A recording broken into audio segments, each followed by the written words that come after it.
Olá, tudo bem? Estamos aqui de novo para falar sobre procrastinação. Isso mesmo. Eu convido agora a Arlete Ciari, que é uma querida amiga que vai entrar aqui conosco para falar sobre esse tema, sobre a luz da psicologia transpessoal. Vou pedir só um minutinho para vocês para eu conectar a Arlete, trazer ela para essa conversa. Olá, Cássia, que coisa boa! Tudo bem, Rebeca? Rebeca, não sei. Denise, Isis, muito bem-vindas, que legal! Boa tarde, Cássia, muito bom. Eu estou trazendo aqui a minha querida amiga Arlete Ciari. A Arlete, ela é coordenadora dos cursos da Associação Luz Brasileira de Campinas, é uma mestra, doutora. Ela fala com muita propriedade de tudo o que faz, o que fala, e ela já está entrando aqui. Nós vamos falar sobre procrastinação. Quem não teve isso na vida um dia, né? Ou será que a gente está adiando coisas no nosso dia a dia? Procrastinação, ou seja, adiamento, delonga, demora. Eu vou deixando tudo para trás. Amanhã eu faço. Depois eu começo a academia. Depois eu vejo isso, não é verdade? Quem já não passou por isso? Eu vou começar um regime, eu faço isso amanhã. Sei lá, eu tenho que fazer determinado workshop. Não é um assunto que me chama muita atenção. Vou deixar para depois, né? Então, o meu convite aqui, e todos os convites que nós fazemos, a Fabrina aí, que bom que você voltou, Fabrina, Neves, não sei, Lima, deve ser Silvia, alguma coisa assim, Mari, muito bem-vindos vocês, todas bem-vindas. A Arlete está com um pouco de demora para entrar, só um minutinho que eu estou convidando ela aqui para entrar. Olha, eu sei que todos nós passamos por isso um dia na vida, não é verdade? E eu estou chamando novamente ela aqui. Vamos ver. Vamos lá, a Arlete chegou aqui. Eba! Com essa pessoa iluminada que é a Arlete Ciari, minha querida amiga, que foi coordenadora dos cursos quando eu estive por lá, continua sendo coordenadora em parceria com a Vera Saldanha. Que coisa boa! Oi, Cris, querida! Que alegria Tudo te encontrar bom? mais vezes. A gente precisa combinar isso pelo menos uma vez a cada 15 dias. O que você acha da ideia, hein? Da gente falar Acho da que sim. transpessoal. Vamos conversar. Vamos. E A depois, gente pode fazer uma série. entra na série Quem Flutua Não Tropeça e a gente coloca aí o seu dedo da transpessoal, que é maravilhoso, né? Um dedo maravilhoso, mágico, cheio de sabedoria, que eu gosto muito de ter comigo aqui. Querida, vamos falar sobre procrastinação. Enquanto você estava entrando, eu estava te apresentando, falando que você é coordenadora dos cursos da Lubrate, é mestra, é doutora, é psicoterapeuta. Essa mulher tem uma série de formações, sem falar que ela é uma pessoa gigante, com um coração gigante, assim, que eu adoro tanto estar com ela. Traz uma paz toda vez que a gente conversa, e aquela egrégora de luz, toda vez que eu encontro com a Arlete, mesmo que seja online, presencialmente. Eu tive a sorte de tê-la como coordenadora dos cursos quando eu fazia a formação na Lubrate Campinas, da nossa querida, amada Vera Saldanha. Então é um grande prazer que eu te convido para esse bate-papo. E a sugestão foi sua, falar sobre procrastinação. O que é isso? Será que alguém teve isso na vida um dia? Arlete, como que se manifesta essa questão da procrastinação? Qual é o seu ponto de vista sobre isso, minha querida amiga? Cris, querida, que alegria estar aqui com você, com todos. Hoje, assim, tivemos uma recepção excelente desse tema. Muitas pessoas me escreveram dizendo assim, Arlete, não vou poder ver, mas grava porque isso está acontecendo comigo. Comigo, com Na você, com verdade, é todo assim, mundo, né? Acontece. nossa, essa pandemia tá mexendo com a vida de todo mundo, meu Deus, tá fazendo assim, ó, tudo colocando de ponta cabeça. Tá tornando o Mas caldo, né? Daquilo que a gente tinha estabilizado, que tinha De alguma forma, né, Arlete, é bom tirar um pouco do eixo, né? Afinal, a Terra ela está girando ao contrário e está mexendo com todos os ânimos aí, né? Nós estamos nos tornando outro tipo de ser. Eu espero eu e tenho fé que isso aconteça, né? E mexer um pouco Amém, e Cris. tirar a gente um pouco da estrutura é bom de vez em quando, só que dá aquela taquicardia, né? Daquele e se, o que vai Pois acontecer, né, Arlete? agora o que é mais interessante, assim, por que que me veio a ideia desse tema? Quando você me perguntou, eu já falei de pronto para você, né? Você falou, a Cris adorou, gente. Quando eu falei para a Cris procrastinação, ela falou, uhul! Ela gostou muito. Porque, na verdade, eu vejo que é um tema recorrente na vida do ser humano, né? Quem aqui que não tem filho e fica assim, vai lavar a mão, vai guardar a roupa, vai tomar banho. E a criança diz assim, já vou, mãe, né? Então, para quem nunca ouviu esse palavrão, procrastinação é justamente essa atitude, essa postura da pessoa deixar para depois. Então, depois eu faço, depois eu vejo. Então, a pessoa fica num lugar que pode ser uma zona de conforto ou não, mas ela fica num lugar que ela não quer se movimentar. Então, isso é que a gente chama de procrastinação. E aí, é claro que pode ter algumas consequências e complicar bastante a vida da pessoa, porque se ela deixa de fazer algo que é importante, né, e esse importante é muito relativo, porque pode ser uma coisa que aparentemente é muito pequena, mas tem uma importância muito grande, as consequências chegam, né, e chega para ela, chega em quem está à volta dela. Então, eu tenho ouvido assim, nas últimas semanas, os pacientes trazendo muito recorrente essa questão. Acho que chega um cansaço, né, Cris? Olha quanto tempo a gente já está nessa questão da pandemia, comparando com o que vinha acontecendo em outros países, havia talvez uma expectativa, consciente ou não, de que agora a gente estivesse saindo, né, uma transição para sair, e na verdade nós entramos numa transição para permanecer. E eu tenho que reconhecer que eu percebi que isso mexeu com muita gente, as pessoas meio que perderam o gás, mas a gente não pode se deixar abater por isto, porque senão é um movimento que vai te levando para baixo, né, vai te deixando cada vez mais inativo, então você vai deixando muita coisa para depois, a ponto até de perder uma rotina de vida com qualidade. Né? Então depois eu almoço, aí passa o dia como porcaria, e o que, que tem acontecido que algumas pessoas já têm colocado, né? A gente está sem atividade física, a grande maioria, tudo fechado, e a pessoa não cuida bem de si nessa atitude de procrastinar coisas a ponto de prejudicar a própria saúde. Sem contar a realização de projetos, de metas, que nós precisamos encontrar alternativas para poder sustentar isso, né, e nos manter ativos, produtivos, se não é em uma atividade, que seja em outra.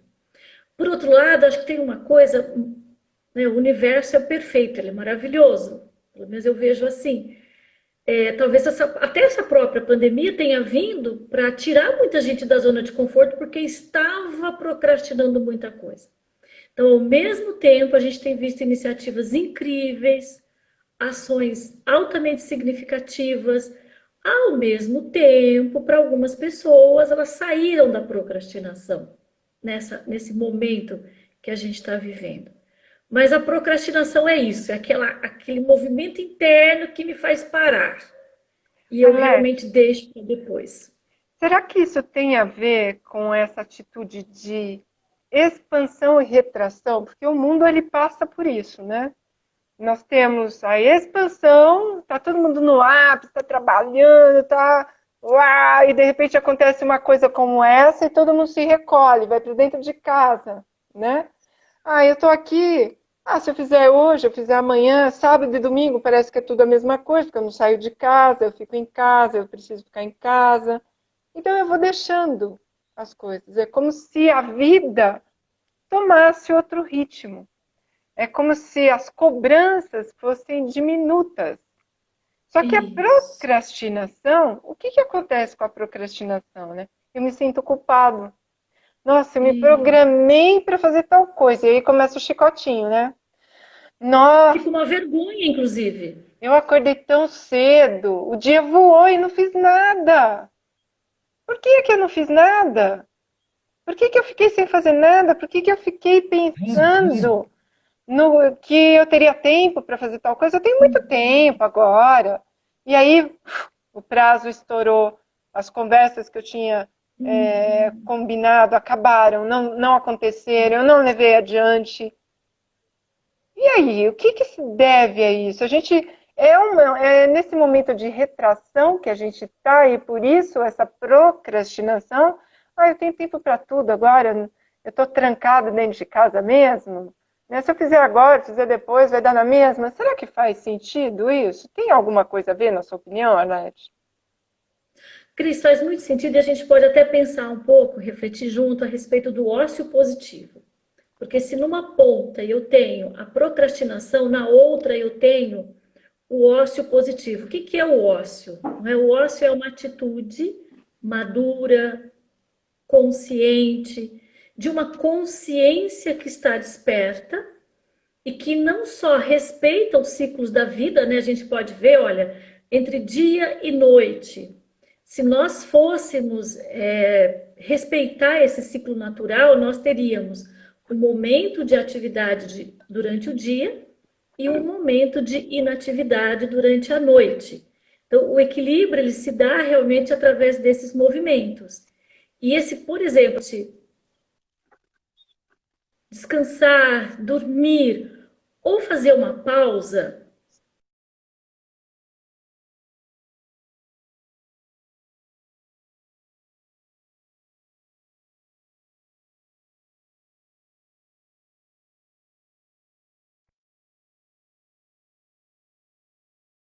a pessoa coloca para ela esse ritmo que, na verdade, equilibra não só o corpo dela, mas os ambientes em que ela vive. Não é? Então, esse movimento de expansão, eu vou, faço, atuo, me recolho, me recomponho, me restabeleço. Então, inclusive, tem aí a relevância do ócio positivo que eu estou chamando. Na procrastinação, não.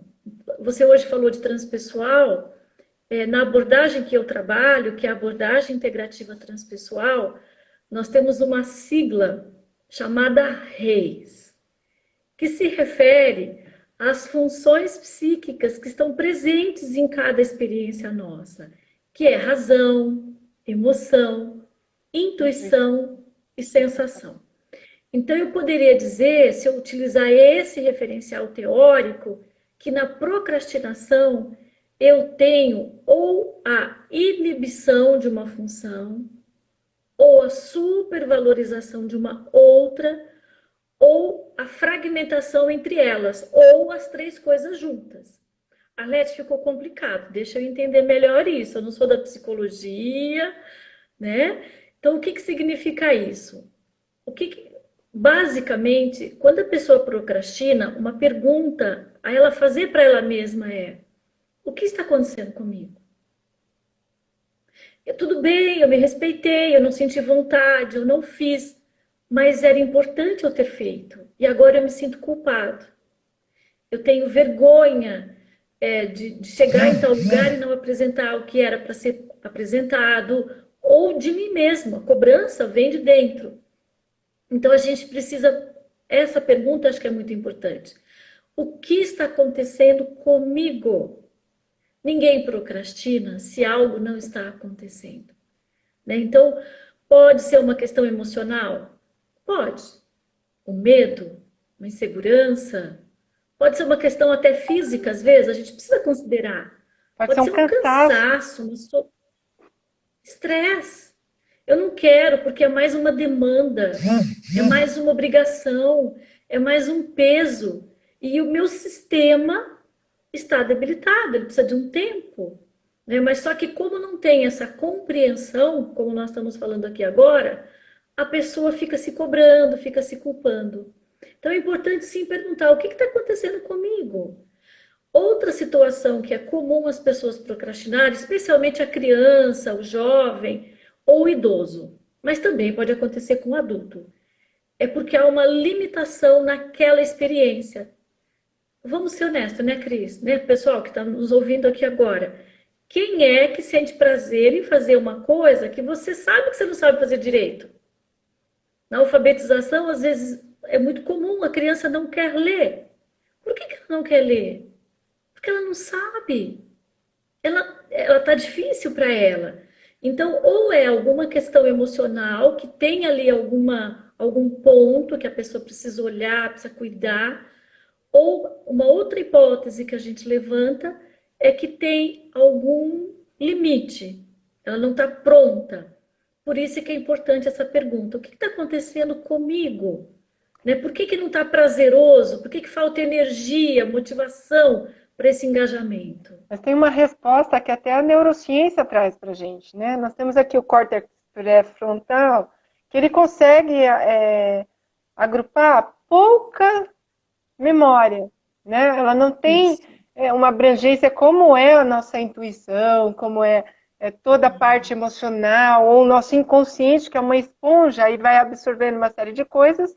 Tem coisas que, assim, tá dentro de uma memória de longo tempo, que a gente fala assim, nossa, como que eu consegui lembrar de tal coisa? Como eu consegui realizar isso, né? Eu nem sabia que eu tinha isso, mas ela viu isso lá no passado. Só que o nosso córtex pré-frontal, ele tem uma caixa pequena. Ele consegue absorver poucas coisas. Agora a gente está tendo uma chuva de informações. Nós estamos tendo uma chuva de lives, uma chuva de cursos. Então, pode ser, né? Eu estou aqui trazendo e eu coloquei um limite para mim mesma. Se a gente não coloca esse limite, você fica de noite no computador, você fica final de semana no computador na frente da tela. Eu cheguei e coloquei um limite para mim. Eu falei assim, estou cansada. Sábado e domingo eu quero ficar com a minha família. Eu não quero ficar olhando para o computador, eu estou cansada. Sabe? Isso. Ainda mais nós que trabalhamos com pessoas e que a gente gosta de estar junto com pessoas, chega uma hora que o computador, por mais que você esteja com pessoas, você não está com pessoas, você não está junto com elas. Então tem uma hora que tem que parar e respirar e falar assim, olha, o meu limite é esse. Perfeito. Eu não quero abraçar mais do que, sabe, a minha capacidade me permite para ficar junto com os outros, se estressando, mergulhando nesse estresse. Não, parei, né? Então, qual que é o seu limite? Acho que tem que avaliar isso, né, Leti? Isso. Por isso é que é fundamental o processo de autoconhecimento, o processo da reflexão, né, que é algo que, se esta pandemia vem nos convidando, é fazer isso, só que não como uma cobrança, mas como uma oportunidade, né, de você realmente se aproximar, porque se a gente for pensar na procrastinação como sintoma, ela pode inclusive ser a negação do ser. Por quê? Porque se eu entrar na experiência, eu vou me explorar, eu vou explorar o grande universo que tem aqui dentro de mim.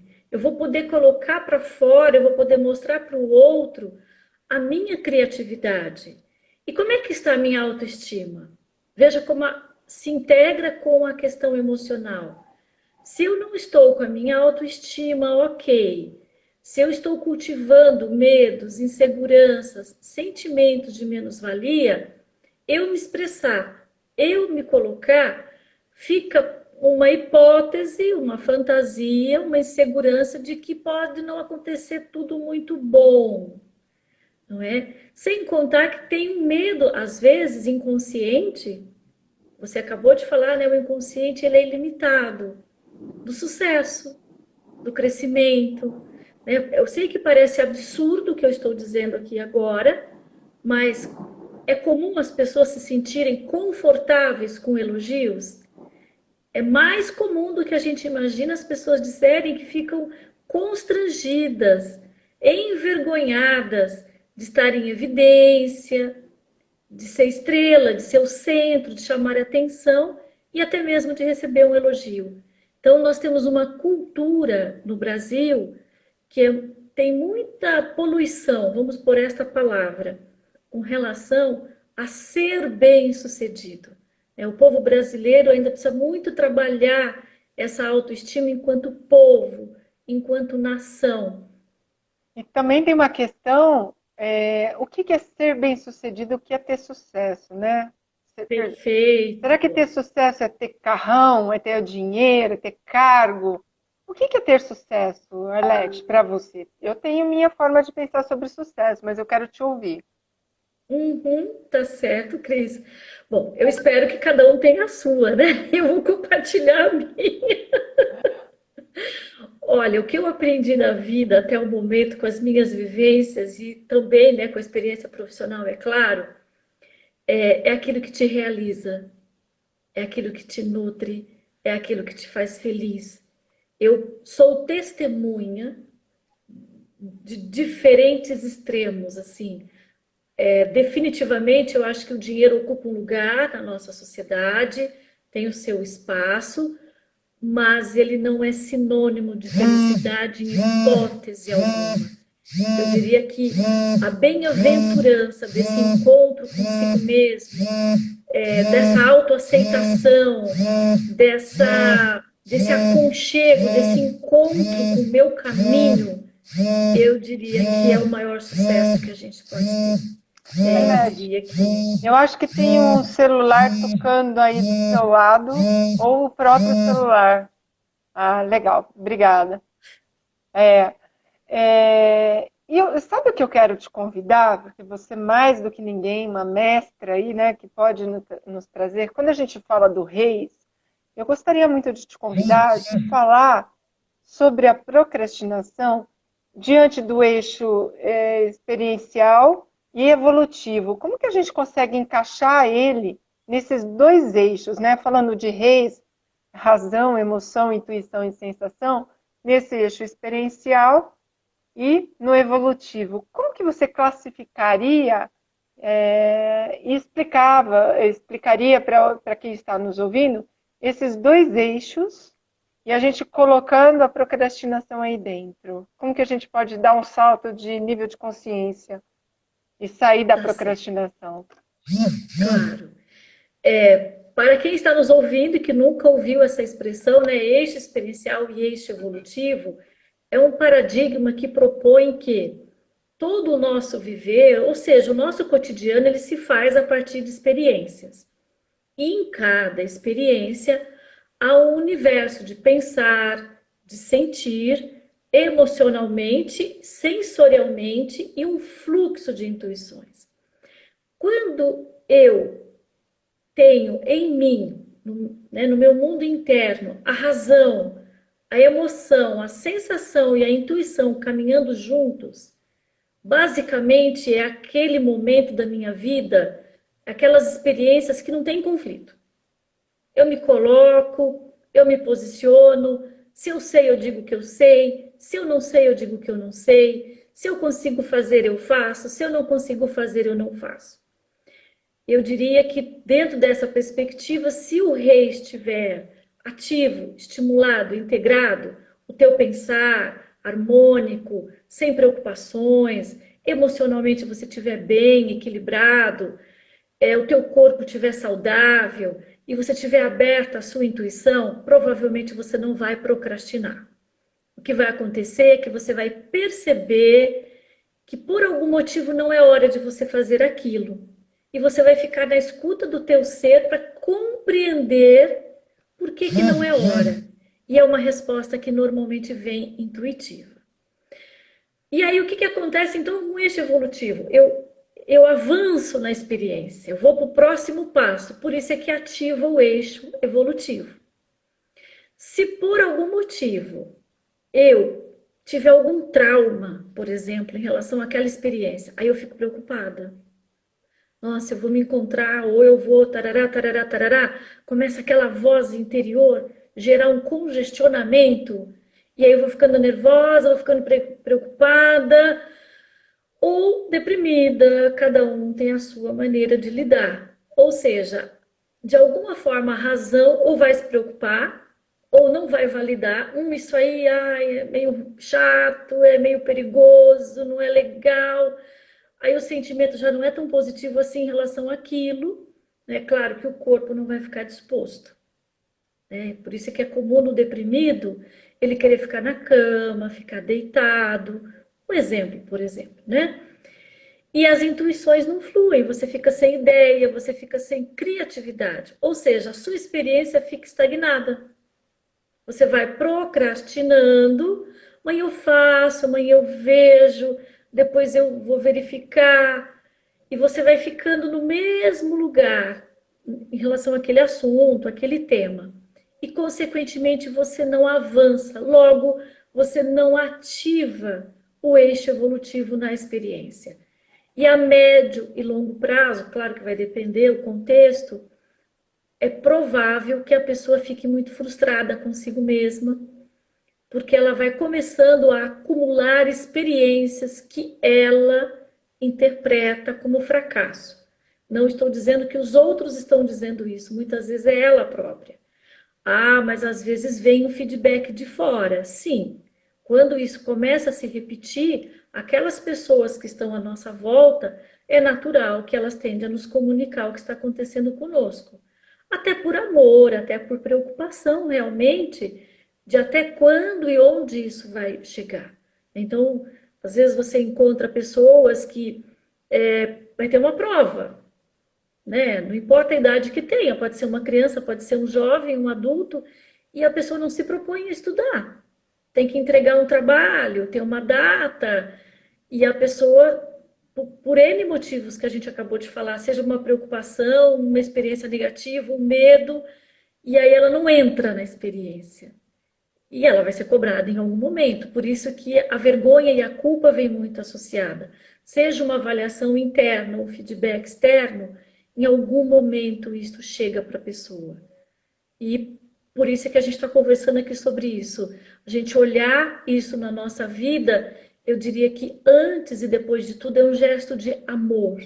Né? Essa reflexão de como é que eu estou me relacionando comigo e com as minhas coisas. No plano pessoal, a procrastinação pode se caracterizar como autoabandono, né? Porque se a pessoa vai adiando essas ações de cuidado com ela própria, é isso que nós vamos ter lá na frente. E quando a gente fala de idades, existe uma certa distinção entre uma idade e outra quando a gente fala disso ou não? Como que você percebe isso se a gente, por exemplo, uma pessoa idosa, comparado a alguém que está começando agora uma carreira, isso muda alguma coisa? O que você traz de experiência, da sua experiência? Cris, eu diria que um grande diferencial sempre vai ser o estado de presença da pessoa com ela e com aquilo que ela está vivendo e o quanto ela vai se empenhando ao longo da vida nesse processo de autocuidado e de autodesenvolvimento. O que nós sabemos? Por que a terceira idade, né, o idoso, ele requer muita atenção e muito cuidado? Primeiro, porque ele vai recebendo cada vez menos estímulos da sociedade. Então, nesse sentido, há uma diferença grande entre o jovem e o idoso, porque desde criança você é estimulado pela sociedade, você é colocado, é convidado a sonhar, a olhar para frente. A gente colocou, né, a questão dos objetivos quando nós lançamos o tema. Então, é colocado para o jovem possibilidades. E eu diria que principalmente nessa idade aí, pós 25 anos, 30, é um momento muito interessante, a sociedade valoriza muito a pessoa nessa idade. A sociedade como um todo valoriza porque ela está no auge das suas potencialidades. Então, ela até pode ter o movimento da procrastinação, mas ela acaba recebendo muitos convites e eu diria que muitas ajudas nessa idade. O que acontece com o idoso, especialmente? Vai reduzindo tudo, não só a vitalidade física, mas as próprias conexões com a sociedade. Então, ele depende muito dele manter isto ativo, não é? Depende muito dele ter iniciativas para nutrir redes, porque se ele não tiver esse approach, vamos assim dizer, essa prática, a tendência é que ele vá perdendo conexões sociais. Logo, ele recebe menos estímulos. E se essa pessoa, por algum motivo, não estiver bem, a probabilidade dela entrar nisso que nós estamos chamando de procrastinação e abandonando, inclusive, os objetivos de vida dela, pode ser grande. Pode ser grande. E o que é mais perigoso? Quem está à volta pode ver como algo natural. Ah, é assim mesmo, já viveu muita coisa, já passou por muita coisa, agora é o momento mesmo de ficar mais recolhido. Então, às vezes, até os familiares podem estimular a pessoa a ir ficando nesse ambiente mais restrito, nessas condições mais Sem menos alternativas, estimulantes, sem alternativa. sem busca, É, sem objetivo nenhum, não é? isso. Aí a pessoa fica muito tempo sozinha, com o mesmo ambiente, com a mesma rotina. Isso pode ser um complicador grande. Enquanto que em idades anteriores, a própria sociedade vai puxando esta pessoa para N encontros, N atividades.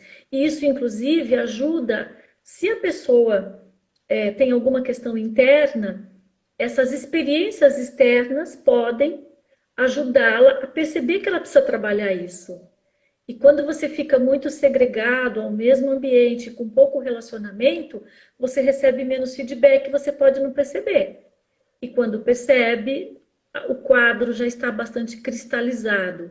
Então, no idoso, a grande questão é muitas pessoas quando se aposentam, é a cristalização de algumas rotinas, não é? Onde, para que eu vou fazer isso agora? Eu não precisa, Tem ninguém vai tempo para ver. tudo, né? Ninguém vai ligar, ninguém vai me cobrar nada, ninguém vai falar nada. É, é, não tem mais importância.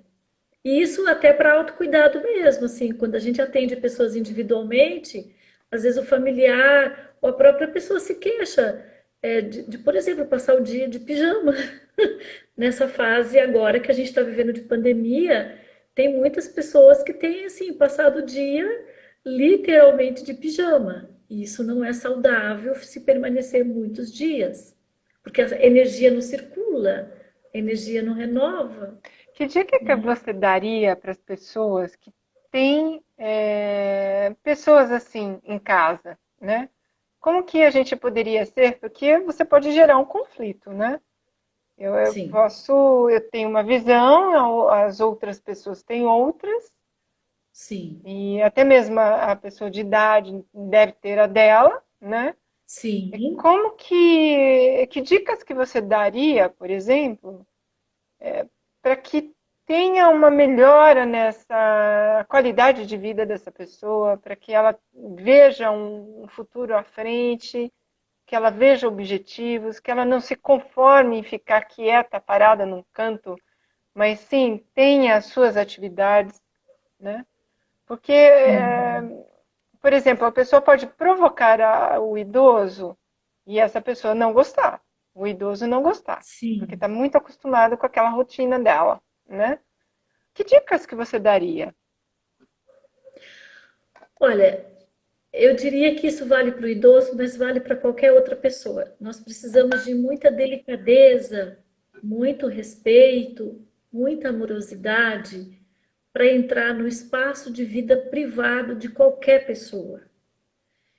E é fundamental, nesse contexto, partir do que é dela, partir do que é natural para ela, né? Então, observar e valorizar aspectos da história da pessoa, o resgate de práticas que ela já teve no passado, né? Eu diria que é ter esse cuidado de se aproximando e partir daquilo que é o universo da pessoa, antes de apresentar coisas diferentes e que não fazem parte do repertório dela.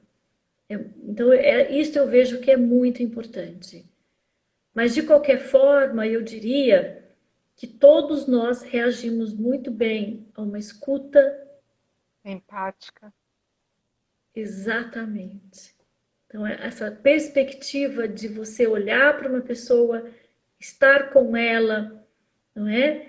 E, por exemplo, Você pode não invadir o espaço dela, mas você pode convidá-la, né? Estou aqui hoje, o que que nós podemos fazer juntos?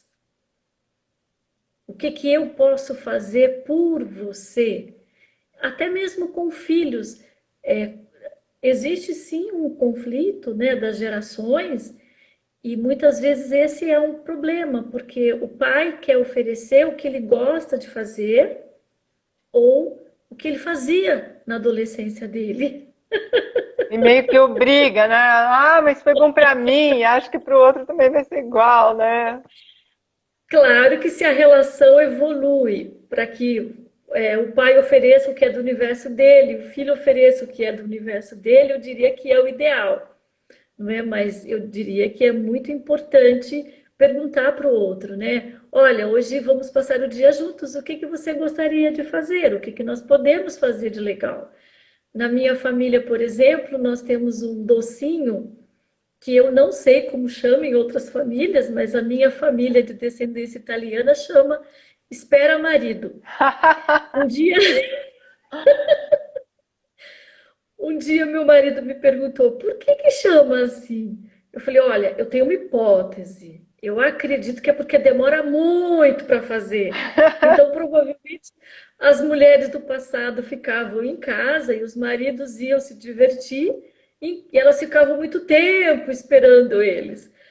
E aí a minha mãe disse, tem uma irmã que vai sair de férias agora, né?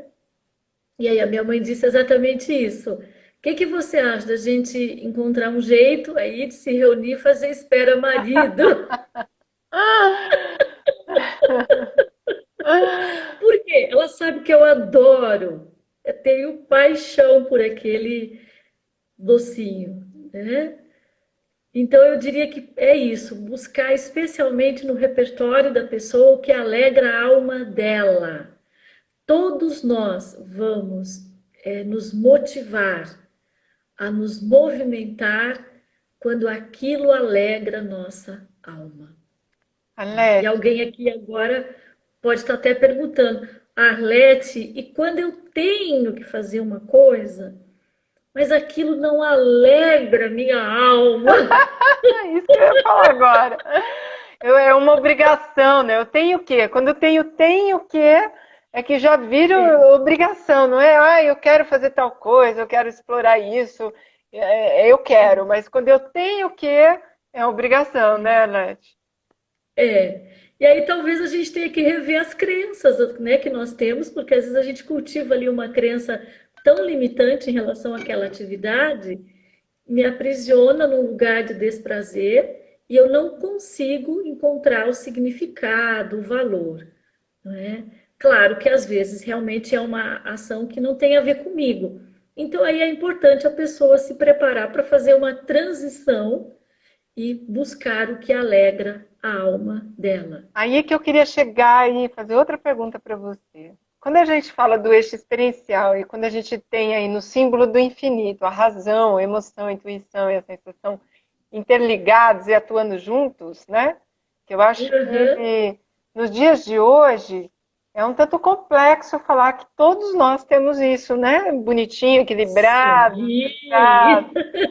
E olha, Leti, eu trabalho muito com empresas e eu percebo algo, né? Nós que somos buscadoras, ainda tem, a gente sabe que tem um cabedal de conhecimento ainda para a gente abraçar, para desenvolver internamente, que todos nós temos crenças, né, que precisam ser transmutadas e tudo mais. Mas quando eu olho para dentro das organizações, eu percebo que a grande maioria está num automatismo gigantesco e que se tornou até involuntário, sabe? Sim, Quando sim, estou no automático, eu nem vou lembrar que eu tenho um eixo experiencial e que tem razão, emoção, intuição e sensação. Eu vou atropelando, eu vou trabalhando no automatismo, eu nem sei quem eu sou. Eu nem sei sim. muito bem o que me deixa feliz. Né? Eu sei que eu vou, saio de casa, anteriormente, antes da Covid, vou para o trabalho, trabalho o dia inteiro, volto, tomo banho, janto, assisto novela e vou dormir. Né? Aí no outro dia de manhã acorda e começa tudo de novo. Então, quando eu me chamou a atenção bastante numa turma de líderes e jovens ainda, e eu perguntei assim, qual que é o propósito de vocês? Para que vocês estão trabalhando? Ah, eu trabalho para pagar minhas contas. Eu falei assim, mas só isso? Não tem mais nada além disso? O que te faz levantar da cama todos os dias para vir trabalhar? Ah, eu vou trabalhar porque eu tenho que pagar conta. Era essa a resposta que eu ouvia. Então, assim, como a gente está vivendo nesse mundo do automático, eu espero e tenho fé de que depois de tudo isso que está acontecendo, nós possamos olhar com mais cuidado e ter um autocuidado, como você bem trouxe, muito maior do que antes, e saber exatamente para que a gente está aqui, né? Se você fosse dar alguma dica de conhecimento, de detectar, de saber o que acontece lá dentro, quais pistas adicionais a que você já trouxe aqui para a gente, que são preciosas, você daria, Arlete? Olha, Cris, eu diria que cada um tem o seu momento, né?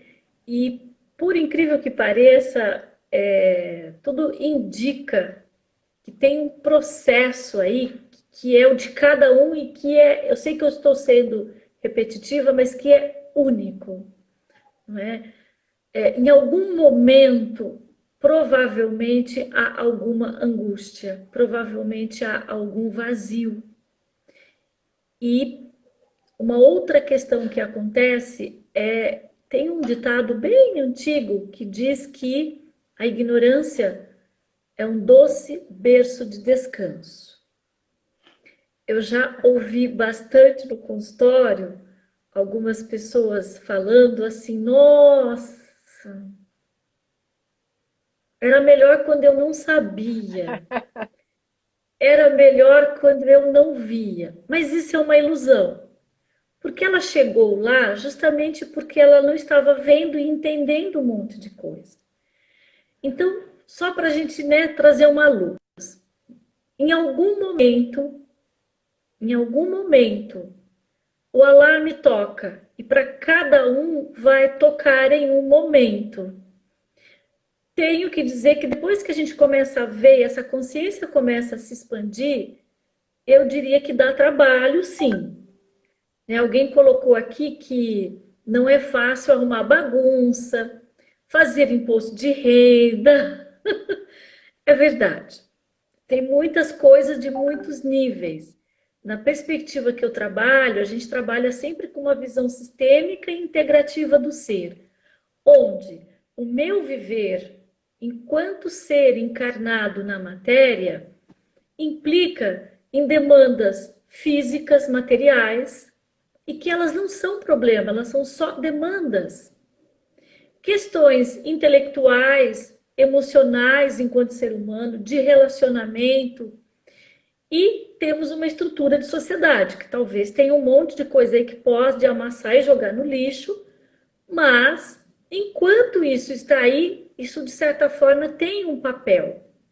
Então hoje eu tenho uma visão, Cris, que não importa, eu tenho que dizer que talvez alguns espaços é mais difícil para eu ver o que eu vou dizer agora, mas tudo que existe tem um papel evolutivo.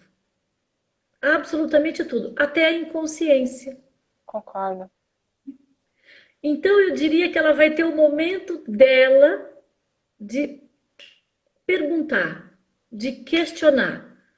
A grande questão é que depois que ela começa a perguntar e a questionar, ela abre uma porta que não se fecha mais.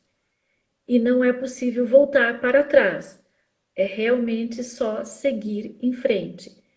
E aí precisa, sim, de muita persistência, de muita determinação, né, de respeitar talvez pausas necessárias nos processos. Não existe mágica, a gente não consegue fazer tudo de uma vez, não tem como, não é? Então eu diria que é um exercício essa atenção, este olhar para o que está acontecendo aqui. Se não tiver esse exercício, não vai perceber, vai só sofrer a consequência. Por isso é que, um pouquinho atrás, eu falei da procrastinação como um sintoma. E tudo bem vir o sintoma. Ele é uma pista, né, a pontinha do iceberg, para a gente descobrir o que está lá dentro. E o que vai ser o sintoma? Em algum momento vai ter um desconforto físico, ou uma alteração de sono, ou uma insatisfação. E aí eu diria que é hora da pessoa olhar, abrir aquela portinha e olhar lá dentro, não é? Não tem como fugir disso. É isso que eu posso te dizer. Pois é, eu gosto muito do que a antroposofia traz também, né? Que a doença é um grande despertador para apontar para a gente aquilo que está errado, que eu preciso mudar, que eu preciso transmutar, Sim, diferenciar na minha vida, né? Ou seja, eu estava indo para sim. um caminho e de repente eu falei assim, bom, alguma coisa aconteceu nesse meio do percurso que me parou.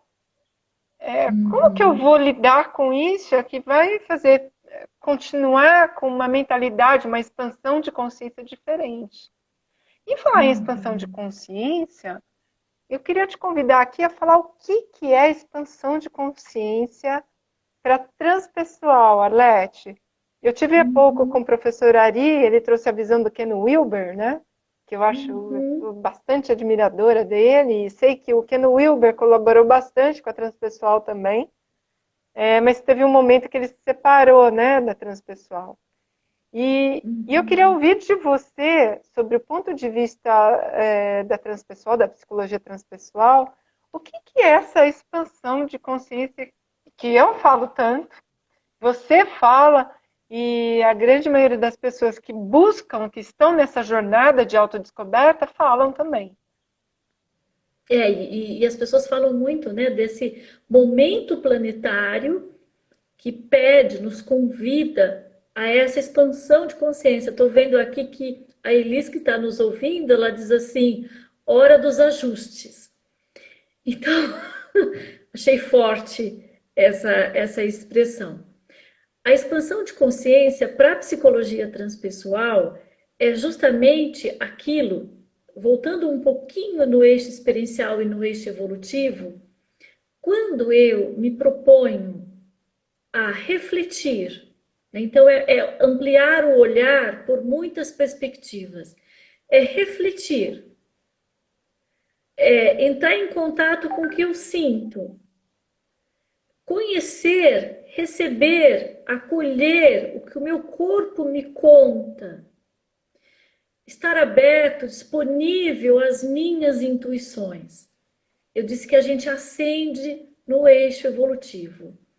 Por quê? O que vai caracterizar essa ascensão é justamente essa expansão de consciência, que pode acontecer de uma maneira muito gradativa para algumas pessoas, mas que para alguns elas têm uma espécie de start e que de repente elas começam a perceber um monte de coisa que elas não viam antes. E eu não estou falando de paranormalidade. Eu estou falando de uma consciência que vê mais, escuta mais, vê mais, entende mais. Então, a expansão de consciência é justamente essa ampliação que a pessoa tem, que ela percebe mais. O que antes ela poderia olhar e ver, é só, eu estou com uma planta aqui na minha frente, por exemplo, né? É só um vaso. É uma planta. Mas essa planta é uma amiga, uma companheira dentro do meu lar?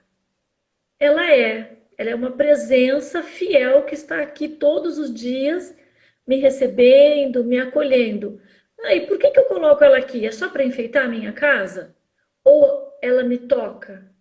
Né? Hoje eu fui num cartório para providenciar um documento e os funcionários ficam em baias. E uma baia me chamou a atenção. Ela tinha uma espécie de quadrinhos decorativos. Que legal. Né? Então, assim, quantas pessoas que entraram lá e não perceberam que a baia dela era diferente?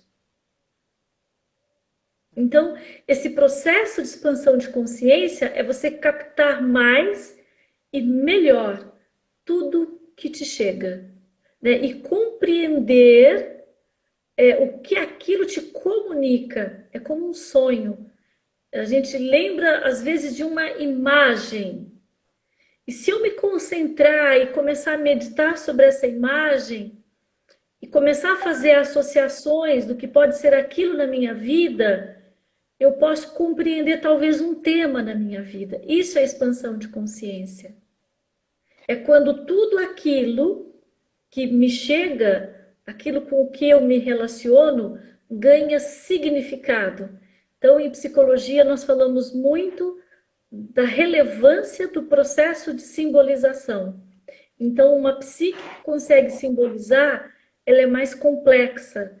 É um ser humano que avança com muita facilidade, porque essa consciência dele se expande.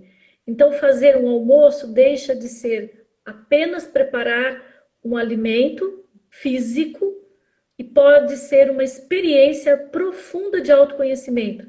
Eu posso perceber se eu estou ansiosa ou calma da forma como eu vou picar a cebola, a forma como eu movimento a louça na pia. A forma como eu faço isso pode me contar se eu estou harmônica ou se eu estou muito estressada. Isto é ampliação de consciência. Mas é claro que eu posso chegar a processos muito complexos de compreender questões profundas do ser humano e do mundo. Então, Mas eu pode queria, começar com coisas na rotina. e que é uma dica maravilhosa. Eu queria até fazer um convite, porque assim, tem pessoas que já chegaram no nível de expansão de consciência e ela tem um olhar sobre isso. E eu queria fazer um convite para todos, para a gente também ter, além de autoempatia, em primeiro lugar, autoempatia, e depois a empatia pelo outro, né? Sim. Tem uma passagem de Buda que um dos discípulos chegou para ele e falou assim: por que você não conta para todo mundo, né? Toda essa mágica, todo esse conhecimento que você traz para nós, né? Aí no outro dia, Buda só ouviu, não falou nada. No outro dia ele chamou esse discípulo e falou assim para o discípulo: eu preciso que você faça algo para mim. Eu preciso que você vá até a casa das pessoas e pergunte o que mais eles gostariam de ter na vida deles, né? E o discípulo foi até esse lugar e visitou 50 lares e voltou todo entusiasmado e falou para Buda: pronto, já fiz o que você me pediu, né? E aí Buda falou assim: fala para mim o que eles disseram. Ele falou: olha, eu diria que 30%, 50% disse que queria uma vida mais rica, com mais dinheiro, mais abastada, né? 30% disse para mim que gostaria de casar seus filhos com pessoas abastadas. 10% disse que queria ter uma vida mais feliz, né? E aí ele falou assim: tudo bem nessa sua estatística. Buda perguntou ao discípulo: quantos deles pediram consciência? Aí o discípulo olhou para ele falou assim: ninguém. Ele falou: então, eu não posso dizer para o outro o que ele deve fazer. Ele deve buscar por si próprio a sua própria expansão de consciência. E a gente precisa ter empatia para enxergar aquele que não está na busca, mas que está no percurso, na jornada dele, poder ajudar da forma que seja mais saudável para as duas pessoas, né? Do que efetivamente tomar as rédeas e falar: olha, eu sei que é melhor para você. Porque ninguém sabe o que é melhor para o outro, né? Nós temos cérebros completamente diferentes. E David Rock fala muito bem isso, né, no livro dele: não ensine as pessoas ao que fazer, ensine-as a pensar. Então, eu sou muito grata por tudo que você traz, Alete, de conhecimento e de beleza, na sua humildade, na forma como você traz esse conhecimento, que deixa a gente mais leve, mais feliz de te ouvir, sabe? Essa amorosidade sua, que não é num nível de consciência mais ampliado, eu acredito, sabe? Eu sou muito grata disso. E quando você fala de determinação e persistência nessa jornada, nessa busca, como que as pessoas podem persistir? Porque tem muita gente que fala assim, errei de novo, puxa vida, né? Cometi de novo a mesma gafe. Como que a gente poderia fazer? Na hora que você mudou de lugar, seu rosto ficou mais iluminado, deu para te ver melhor. Eu vi que aqui tem uma sombra. Eu vou. Aqui? Ficou melhor? Sim, falta só 5 minutos e eu não quero perder um segundo da sua sabedoria. Cris, você me faz lembrar o Trigueirinho. Ai, eu adoro. Ele me inspira. O que eu posso te dizer é o seguinte: eu me propus a fazer hoje e não fiz. Aí eu percebi que eu não fiz. Eu me proponho novamente, tento novamente. Eu diria que essa disposição de eu me dar tantas oportunidades quantas eu precisar é determinante não só no nosso processo de expansão de consciência, mas na nossa evolução e, consequentemente, na superação não só da procrastinação, mas de qualquer coisa na nossa vida. Eu me dar essa oportunidade tantas quantas vezes eu puder. Eu diria que esse é uma atitude muito poderosa, Cris. Muito. Eu adoro essa passagem do Trigueirinho também, que ele diz exatamente isso, né? É assim, poxa, eu não consegui agora, mas amanhã eu vou conseguir. Isso não tem a ver com Sim. procrastinação, mas é uma compreensão e um auto-amor, né? Um amor próprio. Aí vem a expansão de consciência. Porque na procrastinação eu fico sofrendo. Aí eu me torno ativo no processo. Mesmo que concretamente parece que está tudo igual. Né? Muito delícia estar aqui conversando com vocês, com você, Cris. Querida, é sempre muito bom te encontrar. Eu quero encerrar antes que o Instagram corte tudo e desligue tudo e a gente nem se Sim. despediu, né? Eu E a posso, gente vai deixar gravado para quem quiser assistir. sim, vai estar lá no meu IGTV e também vou disponibilizar depois no Facebook também. Eu vou disponibilizar no YouTube. Eu vou gravar Tá. e vou disponibilizar no YouTube. Deixa eu ver o que as pessoas estão dizendo aqui, olha. Eu fiquei um tempo sem ver, porque não estava aparecendo para mim. Olha, que sincronicidade entrar aqui e ouvir isso. Pensei exatamente isso hoje pela manhã. A Ângela Borges, minha querida, beijo para você aí nessa terra que deve estar bem frio. É. A Márcia Pavec, maravilhoso escutar Ai, linda. vocês. A Carmen, Arlete, grata pelas reflexões. A Arlete é espetacular, grata também. A Márcia Pavec, que saudade, Arlete Cris. Eu também, beijo para você, minha querida. Gratidão, Arlete, beijos, Rita. A Cássia, gratidão, foi muito bom, querida. Que bom ter você aqui sempre. E não se preocupe, porque nós pecamos na mesma situação de querer abraçar o mundo com tanta coisa boa oferecida agora, né? E gratuita. Muita gratidão. A Jane Amorim, foi ótimo, gratidão. Queridos, um grande beijo para todos vocês. Então vai estar lá gravado no meu YouTube, no Instagram, no IGTV, nunca sei falar. E Arlete, daqui 15 dias a gente se encontra de novo. Por favor, você é maravilhosa. Quero ter você aqui com a gente, tá bom? Obrigada, Cris. Eu também depois vou colocar no meu canal do YouTube para que o pessoal possa compartilhar e assistir. Beijo Beijo, grande. fica com Deus, fiquem com Deus. E sem procrastinação. Vamos trabalhar. É isso aí. Beijo, tchau. Beijo, beijo. Tchau, tchau.